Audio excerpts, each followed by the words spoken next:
বছরে আমার দ্বারা যা যা করা সম্ভব আমি চেষ্টা করেছি। আমার কিছু প্রজেক্ট এখনো একটু ফুলফিলড আছে, এখনো পূরণ করতে হবে। যেমন ধরুন প্রান্তিক সিউড়ি রেলটা, রাজনগরের নতুন রেল লাইন, তিলপাড়াতে আর একটা পার্মানেন্ট একটা ন্যাশনাল হাইওয়ে লিঙ্কেজে রোড ব্রিজ বানিয়ে দেওয়া, তিলপাড়া ব্যারেজ সিস্টেমটাকে যাতে আঘাত না করা, সিউড়ির একটা রিং রোড বানানো, তিলপাড়াতে একটা সতীঘাটায় একটা আপনার ইলেকট্রিক চুল্লি বসিয়ে একটা পরিবেশ বান্ধব শবদাহের ব্যবস্থা করা, টিয়ার 2 টাউন হিসেবে দুর্গাপুরের মতো একটা সিটি হিসেবে সিউড়িকে গড়ে তোলা, রাজনগরের ট্যুরিজম ট্রাইবাল ডেভেলপমেন্টের কিছু কাজ করা, বক্রেশ্বরের ট্যুরিজম নিয়ে কিছু কাজ করা, বক্রেশ্বর থার্মাল পাওয়ার স্টেশনের এক্সপ্যানশন অ্যান্ড এক্সটেনশন নিয়ে যদি কিছু করা যায়। এইসব সমস্যাগুলো আছে সিউড়িতে কিছু মিডিয়াম স্কেল কিছু ইন্ডাস্ট্রি যদি আনা যায়, একটি যদি ছোট আইটি পার্ক করা যায়, প্রতিটি ঘরে পানীয় জল পৌঁছানো যায়।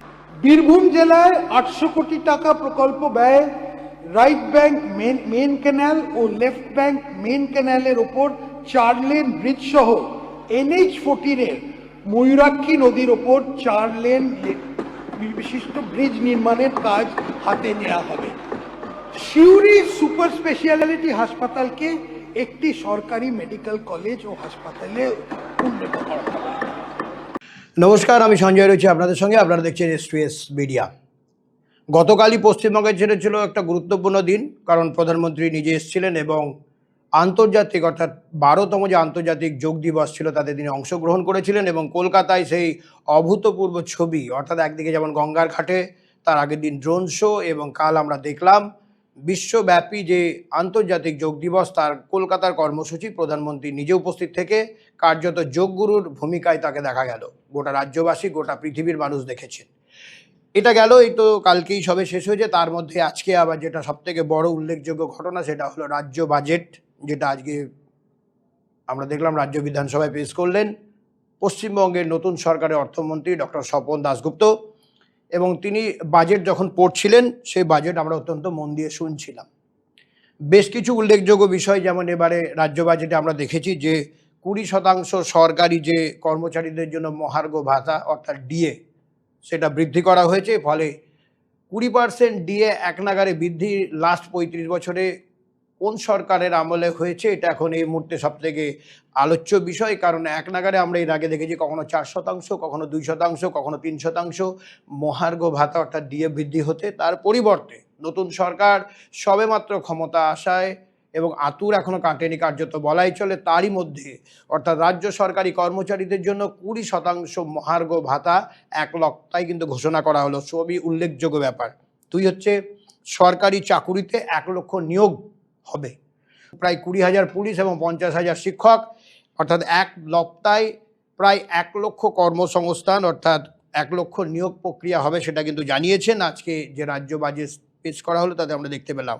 পাশাপাশি আশা, অঙ্গনওয়াড়ি এবং যারা সিভিক রয়েছেন তাদেরও কিন্তু ভাতা বৃদ্ধি করার একটি প্রস্তাব রয়েছে আজকের এই যে বাজেট পেশ করা হলো তাতে আমরা দেখলাম। অর্থাৎ 2,000 টাকা করে সিভিক বাড়ছে, এমনকি যারা প্যারা টিচার রয়েছেন তাদের জন্য 5,000 টাকা করে বৃদ্ধি করা হবে বলে জানানো হয়েছে। ফলে এক কথায় আজকের যে বাজেট তা অভূতপূর্ব, সকলেই মেনে নিয়েছেন এবং এতকাল ধরে যে সরকারগুলো চলছে তার তুলনায় বর্তমান যে বিজেপি গভর্নমেন্ট অর্থাৎ সরকার, তার যে অর্থমন্ত্রী অর্থাৎ ডক্টর স্বপন দাশগুপ্ত যে বাজেট, তা যথেষ্ট আলোড়ন ফেলে দিচ্ছে কথা বলাই চলে।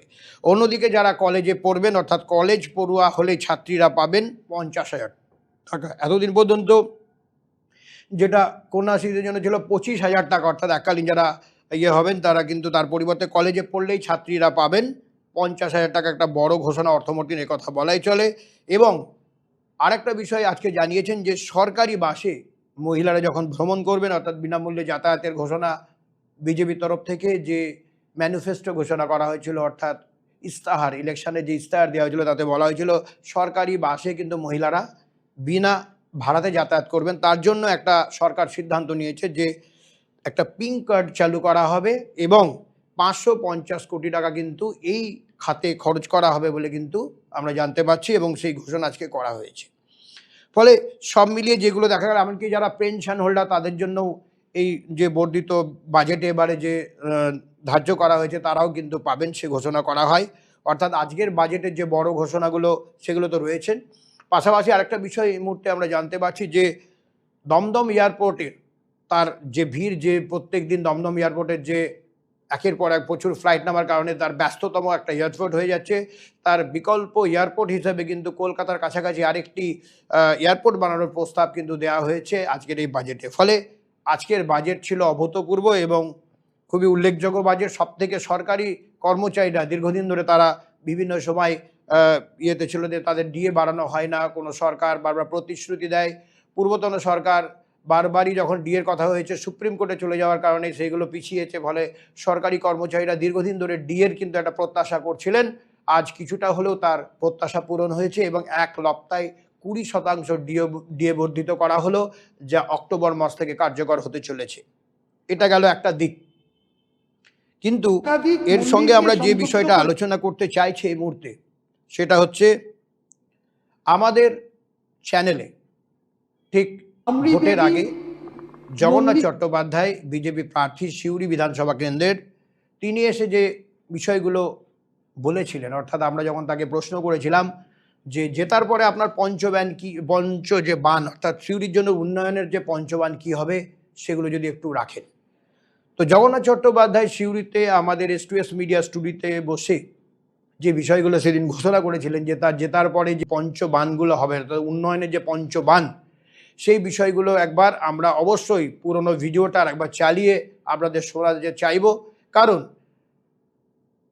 জেতার পরে উন্নয়নের কি রূপরেখা হবে এবং সিউড়ি মানুষদের যে প্রত্যাশা, সিউড়ি বাসীর কাছে যে প্রত্যাশাকে সামনে রেখে জগন্নাথ চট্টোপাধ্যায় ভোটে দাঁড়িয়েছিলেন এবং জেতার পর ট্রিপল ইঞ্জিন যে সরকারের ইম্প্যাক্ট, অর্থাৎ একদিকে কেন্দ্রে বিজেপি সরকার, রাজ্যে বিজেপি সরকার এবং সিউড়ির বিধানসভা কেন্দ্রে বিজেপির যদি এমএলএ নির্বাচন করা হয়, অর্থাৎ ট্রিপল ইঞ্জিন যে ইম্প্যাক্ট করতে পারে উন্নয়নের ক্ষেত্রে, সেদিন তিনি তার যে দিশা দিয়েছিলেন।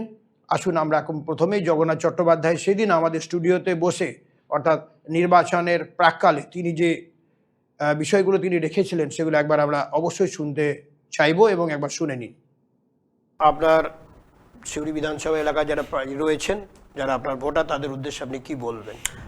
না, একটাই কথা সিউড়ির ভোটারদের জন্য আমি বলতে চাই, আমাকে একবার সুযোগ দিন।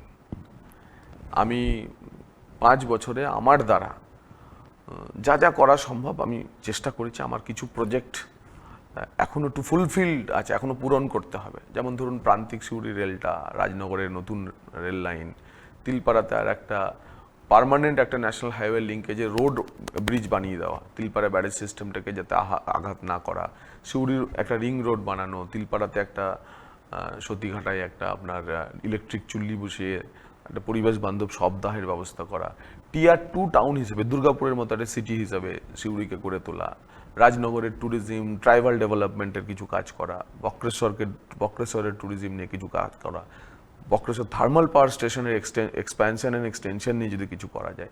এইসব সমস্যাগুলো আছে সিউড়িতে কিছু মিডিয়াম স্কেল কিছু ইন্ডাস্ট্রি যদি আনা যায়, একটি যদি ছোট আইটি পার্ক করা যায়, প্রতিটি ঘরে পানীয় জল পৌঁছানো যায়। তো যাই হোক, জগন্নাথ চট্টোপাধ্যায় সেদিন আমাদের স্টুডিওতে বসে যে কথাগুলো বলেছিলেন, অর্থাৎ তিনি বলেছিলেন প্রথমত সিউড়িকে কেন্দ্র করে তার যে ভাবনা তিনি সেদিন জানিয়েছিলেন, বক্রেশ্বরের উন্নয়ন অর্থাৎ সতীপীঠকে কেন্দ্র করে একটা সার্কিট ট্যুরিজম করতে হবে। এমনকি তিলপাড়া ব্রিজের যে অবস্থা, অর্থাৎ তিলপাড়া ব্রিজকে যদি একটা ভালো ব্রিজ উপহার দেওয়া যায়, ওই ব্রিজটা যেহেতু খুবই করুণ দশার মধ্যে পড়েছে, ফলে সেই ব্রিজের তার মাথার উন্নয়নের কথা ছিল। সুপার স্পেশালিটি যে হসপিটাল রয়েছে তাকে মেডিকেল কলেজ যাতে উন্নীত করা যায় তার জন্য তার প্রস্তাব থাকবে। অর্থাৎ তিনি বলেছিলেন যে উন্নয়নের যে নিরিখে সিউড়িকে নিয়ে তার একগুচ্ছ পরিকল্পনা রয়েছে এবং সেইগুলি তিনি জেতার পর সরকার যদি বিজেপির প্রতিষ্ঠা হয় এবং সেগুলো তার প্রথম বাজেটে তিনি অবশ্যই সরকারের কাছে প্রস্তাব আকারে রাখবে। তো যাই হোক, সেদিন তার যে ভাবনা চিন্তা ছিল, অর্থাৎ সিউড়ি থেকে নিয়ে তার যে ভাবনা এবং সিউড়িকে কেন্দ্র করে একটা রিং রোড করা যাতে সিউড়ির যে ভেতরকার যানজট কমানো যায়, সমস্ত বিষয়, বক্রেশ্বর এমনকি রাজনগর এলাকায় পানীয় জলের ব্যবস্থা, সমস্ত কিছু বিষয় তিনি কিন্তু তার যে পঞ্চবান অর্থাৎ উন্নয়নের যে পঞ্চবান সেই বিষয়ে আমরা প্রশ্ন করে সেদিন কিন্তু তিনি উত্তর দিয়েছিলেন যে এগুলো তিনি করতে চান। তো এই মুহূর্তে অবশ্যই আমাদের বলতে হচ্ছে জয় জগন্নাথ, এই কারণেই যে এইগুলো শুধুমাত্র তিনি সেদিন যে ভুলে গেছিলেন আমাদের স্টুডিওতে বসে, সেটা শুধুমাত্র প্রতিশ্রুতি আকারে সীমাবদ্ধ রাখেননি। আজ এই মুহূর্তে আপনাদের অত্যন্ত খুশির সঙ্গে জানাতে চাইছি যে আজকে যে বাজেট পেশ হলো সিউড়ি, যেটা বিধানসভায় পেশ হলো, নতুন সরকারের অর্থমন্ত্রী স্বপন দাশগুপ্ত যে বাজেট পেশ করলেন, রাজ্যের বিভিন্ন উন্নয়নের যে ধারাবাহিক বিষয় তার মধ্যে রয়েছে, আগামী দিনে সরকার কিভাবে কাজ করতে চায়, কত লক্ষ তারা নতুন করে কর্মের সোলার সন্ধান দেবেন, এনার্জি কত ব্যবহার নতুন করে বৃদ্ধির কর্মী এবং নিয়োগ হবে, কোন কোন ক্ষেত্রে আরো উন্নয়ন সাধন করা হবে, সবই তার দিশার মধ্যে রয়েছে। এসবের বাইরে গিয়ে আমাদের যেটা মানে সব থেকে এই মুহূর্তে ইন্টারেস্টেড বিষয়, সেটা হলো যে সিউড়িকে কেন্দ্র করে আমরা কি পেলাম বা বীরভূম জেলা কি পেল। তো প্রথমেই এই মুহূর্তে আমরা অর্থমন্ত্রী স্বপন দাশগুপ্ত, ডক্টর স্বপন দাশগুপ্ত যে ভাষণ বা যে আজ বাজেট পেশ করেছেন, বীরভূম এবং সিউড়ি কেন্দ্রিক যে বিষয়গুলো তার উন্নয়নের তালিকা আকারে বেরিয়ে এসছে, প্রথমে এগুলো আমরা একবার শুনে নিই, তারপরে এগুলো ব্যাখ্যাতে একটু যাচ্ছি। বীরভূম জেলায় 800 কোটি টাকা প্রকল্প ব্যয়ে রাইট ব্যাংক মেন ক্যানাল ও লেফট ব্যাংক মেন ক্যানালের ওপর 4 লেন ব্রিজ সহ NH14 এর ময়ূরাক্ষী নদীর ওপর 4 লেন বিশিষ্ট ব্রিজ নির্মাণের কাজ হাতে নেওয়া হবে। সিউড়ি সুপার স্পেশালিটি হাসপাতালকে একটি সরকারি মেডিকেল কলেজ ও হাসপাতালে উন্নীত করা হবে। শক্তিপীঠ সার্কিট গড়ে তোলার উদ্যোগ নেওয়া হবে। একটা প্রধান জেলা শহরকে কেন্দ্র করে একাধিক মন্দিরকে সংযুক্ত করে উপযুক্ত পর্যটন কর্মসূচি তৈরি হবে, যা ভ্রামরী দেবী, নন্দিকেশ্বরী, তারাপীঠ, বক্রেশ্বর, ফুল্লরা এবং কঙ্কালতলা মন্দিরকে অন্তর্ভুক্ত করবে। সোলার এনার্জি ব্যবহার বৃদ্ধির এবং উৎসাহ প্রদানের উদ্দেশ্যে বক্রেশ্বর অনুমানিক মোট 2000 কোটি টাকা ব্যয়ে ব্যাটারি এনার্জি স্টোরেজ সিস্টেম সমন্বিত mega floating solar photovoltaic technical term প্রকল্প স্থাপন করা হবে। তো কি দেবে?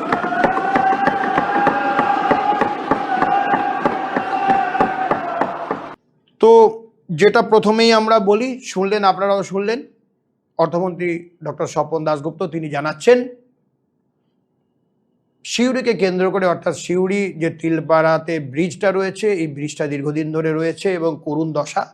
ফলে এই অবস্থায় এই রাস্তার ওপর, অর্থাৎ 14 নম্বর জাতীয় সড়কের উপরে, 14 নম্বর হাইয়ের উপরে একটা ব্রিজ দরকার। ফলে 800 কোটি টাকা ব্যয়ে 4 লেন একটি ব্রিজের যেখানে আগামী দিনে করা হবে, তার প্রস্তাব কিন্তু আজকে রাজ্য বিধানসভার বাজেটে আমরা দেখতে পাচ্ছি। পাশাপাশি তিনি বলছেন সিউড়ি যে সুপার স্পেশালিটি হসপিটাল বা হাসপাতাল রয়েছে তাকে মেডিকেল কলেজে উন্নীত করা হবে। তৃতীয় কি বলছেন, যে সিউড়িকে কেন্দ্র করে, অর্থাৎ সিউড়ি যেহেতু সদর শহর, এতদিন পর্যন্ত সিউড়ি ছিল অবহেলিত, সেটা ট্যাগলাইন হয়েছিল সিউড়ি আর অবহেলিত থাকবে না। ফলে সিউড়িকে, যেহেতু এটা বীরভূম জেলার হেডকোয়ার্টার, ফলে হেডকোয়ার্টারকে কেন্দ্র করে গোটা বীরভূম জুড়ে একটা সার্কিট ট্যুরিজম করা হবে, যেটা জগন্নাথ চট্টোপাধ্যায় স্টুডিওতে বসে বলেছিলেন। আজ একইভাবে এই বিষয়টাকে বাজেটে রাখলেন বা ঘোষণা করলেন যে বীরভূমের সিউড়িকে কেন্দ্র করে একটি সার্কিট ট্যুরিজম করা হবে, সেটা স্বপন দাশগুপ্ত অর্থমন্ত্রী জানাচ্ছেন, সেটা তো শুনলেন। পাশাপাশি কি শোনা যাচ্ছে না, বক্রেশ্বরকে কেন্দ্র করে প্রায় 2000 কোটি টাকা ব্যয় করে একটি সোলার এনার্জি ইউনিট গড়ে তোলা হবে বক্রেশ্বরে, এবং এই সোলার ইউনিটটি যেটা গড়ে তোলা হবে এটা কিন্তু বিদ্যুৎ সংরক্ষণের ক্ষেত্রে একটা উল্লেখযোগ্য ভূমিকা হবে। প্রায় 2000 কোটি টাকা ব্যয়ে এই সোলার ইউনিট করা হবে। ফলে জগন্নাথ চট্টোপাধ্যায়ের সিউড়িবাসীকে যে প্রতিশ্রুতি দিয়ে ভোটে নেমেছিলেন এবং ভোটে জেতার পর সরকার প্রতিষ্ঠিত হওয়ার সঙ্গে সঙ্গে যে রাজ্য বাজেট আজকে পেশ করা হলো, সেই বাজেটে কিন্তু পরিষ্কার সেই সমস্ত কাজের প্রতিফলন দেখা যাচ্ছে। অর্থমন্ত্রীর মুখ দিয়ে রাজ্যের মুখ্যমন্ত্রী শুভেন্দু অধিকারীর কাছে নিয়ে গিয়ে আজকে যে বাজেট পেশ করা হলো তাতে কিন্তু পরিষ্কার করে দেওয়া হলো রাজনৈতিক যারা নেতা শুধু কথা দিনই, জগন্নাথ চট্টোপাধ্যায় রাজনীতি করার জন্য কথা দেননি। তিনি একদিকে যেমন রাজ্যের এই মুহূর্তে উচ্চশিক্ষা ও কারিগরি মন্ত্রী, পাশাপাশি তিনি সিউড়ির বিধায়ক, এবং সিউড়ির বাসীর কাছে যখন তিনি বিধায়ক ছিলেন না তখনও একদিকে যেমন মেমু এক্সপ্রেসের মতো ট্রেন চালু করা, অমৃত ভারত স্টেশন হিসেবে সিউড়িকে গড়ে তোলা, স্টেশনের উন্নয়ন, ব্রিজকে চালু করা, এই সমস্ত কাজ যখন তিনি হেরে যাওয়া বিধায়ক হিসেবেও করেছিলেন, পরবর্তী সময় আজ ট্রিপল ইঞ্জিন সরকারের ইমপ্যাক্ট আমাদের সিউড়ি পাচ্ছে এবং তারই কাজ শুরু হলো কথা বলাই যায়। এবং আজকের বাজেটে এই ঘোষণাগুলো পরস্পর আমরা দেখতে পাচ্ছি। তিলপাড়ায় 800 কোটি টাকা ব্যয়ে ব্রিজ তৈরি হতে চলেছে। সিউড়ি সুপার স্পেশালিটি হসপিটাল আগামী দিনে মেডিকেল কলেজ হিসেবে গড়ে উঠবে। গোটা বীরভূমে সিউড়িকে কেন্দ্র করে একটা ক্লোজ সার্কিট ট্যুরিজমের একটা গোটা ইউনিট গড়ে তোলা হবে, অর্থাৎ ক্লোজ সার্কিট একটা ট্যুরিজম ইউনিট। ফলে সেই ঘোষণাগুলো কিন্তু আজকে আমরা দেখতে পেলাম। অবশ্যই বীরভূমবাসী এবং সিউড়িবাসী হিসেবে আমরা অত্যন্ত আনন্দিত এবং খুশির খবর যে এই কাজগুলো আজ হতে চলেছে এবং রাজ্য বাজেটে তা ঘোষণায় রাখা হলো। আপনাদের কেমন লাগলো আজকের এই ঘোষণা? জগন্নাথ চট্টোপাধ্যায়ের প্রতি আপনারা আস্থা রেখে ওনাকে ভোট দিয়েছেন, ভোটে জিতে তিনি কিন্তু মানুষের সেই আস্থা পূরণের জন্য বদ্ধপরিকর আরেকবার প্রমাণ করে দিলেন। যাই হোক, সবাই খুব ভালো থাকবেন। আমরা আগামী দিনে এর অপেক্ষায় থাকলাম যে আরও অনেক অনেক কাজ গোটা রাজ্যের পাশাপাশি বীরভূমেই হোক, সিউড়িকে আরও উন্নতির পথে নিয়ে যেতে হবে। রাস্তাঘাট থেকে শুরু করে উন্নয়নের যে গতি শুরু হয়েছে, আগামী দিকে তার ধারাবাহিকতা বজায় থাকবে, এটা অবশ্যই S2S মিডিয়া চায়। এবং এই সমস্ত ভালো ভালো বিষয় যেগুলো আগামী দিনে আমাদের জন্যই আসছে, সেগুলো আমরা উপভোগ করব, এনজয় করব এবং সমস্ত মানুষ দাঁড়িয়ে দাঁড়িয়ে উন্নতিটা আমরা অবশ্যই পরখ করব। অনেক ধন্যবাদ, সবাই ভালো থাকবেন। এটুকুই আপনাদের সঙ্গে আজকে শেয়ার করা ছিল। ধন্যবাদ।